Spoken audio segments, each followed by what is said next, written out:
বাসার পাশে এত বড় অনুষ্ঠান আমি যদি না যাই রেখে হইব। ওমা যায় তো দেখি মেডিকেলের 13তম ব্যাচের বিদায় অনুষ্ঠান। এটা দেখে আমার খুব ভালো লাগছে, যে সুন্দর করে সাজাইছে, দেখতে তো খুবই মন চাইছে। লইলাম ফোনটা হাতে লয়ে ভিডিও করা শুরু করলাম, দেখি কেমন লাগে। আর আপনারাও দেখাই বিষয়টা যে দেখতে কেমন লাগে।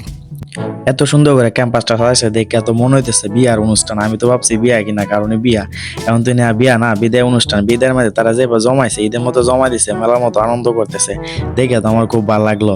সারাটা আমি ভিডিও করা শুরু করলাম, মানুষও চায় রয়েছে, না জানি কোন কি বলে। এখন দিয়ে মাঝে মাঝে আবার বাংলা সিনেমা মতো শুটিং এর মতো দেওয়া যাচ্ছে, ছবি তোলা লাগতেছে, তো ভালোই।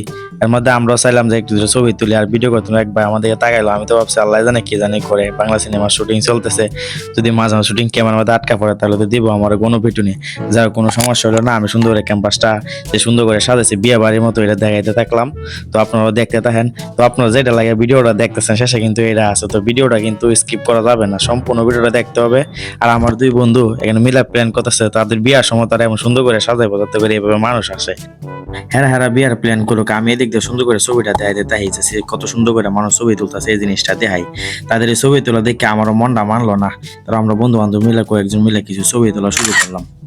কত সুন্দর সুন্দর মানুষের যদি আমরাও সুন্দর করে একটা মানুষ ছবি তুলছে, যদিও আমরা সুন্দর লাগতেছে না, তো এই নিয়ে না এলে আমি বুঝতামই না যে ছবি তোলার এত স্টাইল আছে। এনে অনেক ছবি তোলার স্টাইল দেখলাম, সাথে সাথে অনেক মানুষও দেখলাম, সবাই কত সুন্দর করে আনন্দ করতেছে মেডিকেল ক্যাম্পাসের অনুষ্ঠানে।